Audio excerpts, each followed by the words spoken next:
Hello everyone, I am doctor Rohit Goyal. Maximum patients का एक question रहता है कि लेज़र जो है उससे कैंसर के चांसेस बढ़ जाते हैं, मगर ऐसा नहीं होता।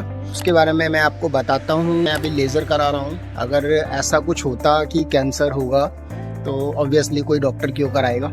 तो आपने बहुत सारे डॉक्टर्स को भी देखा होगा अपना लेज़र फेस पे या बॉडी पे लेते हैं, तो ऐसा नहीं होता। मैं अभी लेज़र टोनिंग ले रहा हूँ। लेज़र टोनिंग जो है वो अपने फेस पे अनइवन स्किन के लिए होता है। जो स्पॉट्स थोड़े बहुत होते हैं उसमें जो पिगमेंट होता है यानी मेलानिन जो होता है उसको बस्ट करके फाइन पार्टिकल्स में वो तो होता है।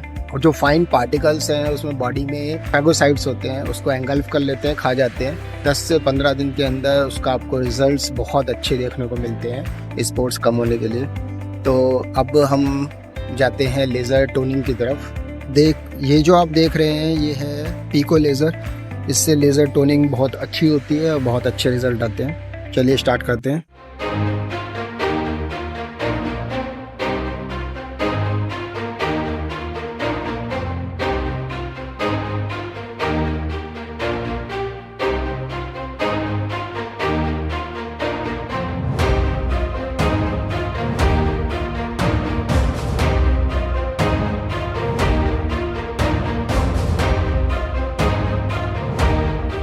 हम बात कर रहे थे कि लेजर से कैंसर हो सकता है। जो कैंसर को पहले समझते हैं, कैंसर क्या होता है। कैंसर में क्या होता है, जो हमारे सेल्स हैं, जो हमारी बॉडी है वो ऑर्गन से बनी है, ऑर्गन जो है टिश्यू से बने हैं, टिश्यू जो है सेल्स से बने हैं। अब जो सेल्स हैं उनके अंदर एक प्रॉपर्टी होती है कि वो अपना डिवीजन करते हैं, यानी बच्चे पैदा करते हैं। 1 के 2 होते हैं, 2 के 4 होते हैं, 4 के 16 होते हैं, ऐसे वो ग्रोथ करते हैं। उसका एक पर्टिकुलर टाइम पीरियड होता है हर पर्टिकुलर सेल्स का।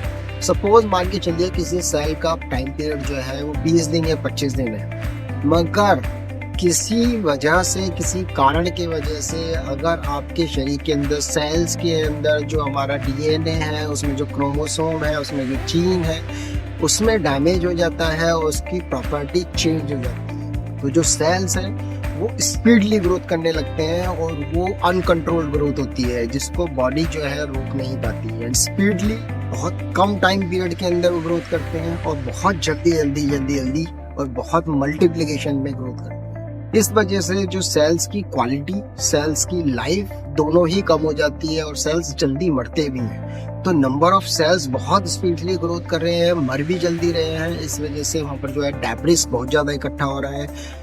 जो हमारा कैंसरस सेल्स है वो ऐसे ही काम करते हैं। अब ये कैंसर सेल्स होते कैसे हैं? अगर कुछ रेडियो एक्टिव ऐसे रेज होती है, जैसे एक्सरेज की बात करें, गामा रेज की बात करें, कुछ ऐसी रेज होती हैं, कुछ ऐसे हमारे रेडियो एक्टिव केमिकल्स होते हैं, अगर वो इनटेक कर लेते हैं जो अंदर जाके हमारे जो डीएनए है उसको डैमेज कर देते हैं, वो कैंसरस सेल्स में कन्वर्ट कर देते हैं। जैसे आपने आजकल सुना होगा कि हमारे जो फूड है, फूड के अंदर ऐसे बहुत सारे केमिकल्स आने लगे हैं जिनसे कैंसर होता है।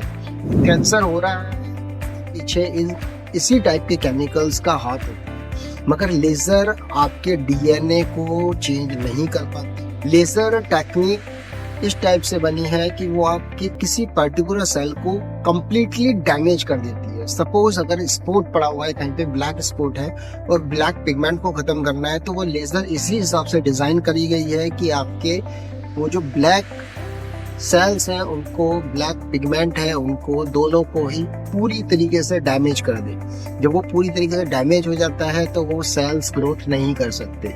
एज इट इज अलग अलग लेजर का अलग अलग काम होता है और हर लेजर अपने पर्टिकुलर सेल्स को मारने के लिए एक्सपर्ट होती है, जिस वजह से वहाँ पर जो रिजल्ट्स होते हैं वो फास्ट और इफेक्टिवली आते हैं। तो लेजर का कैंसरस को ग्रोथ करने के लिए, कैंसर सेल्स को ग्रोथ करने के लिए कोई रोल नहीं होता।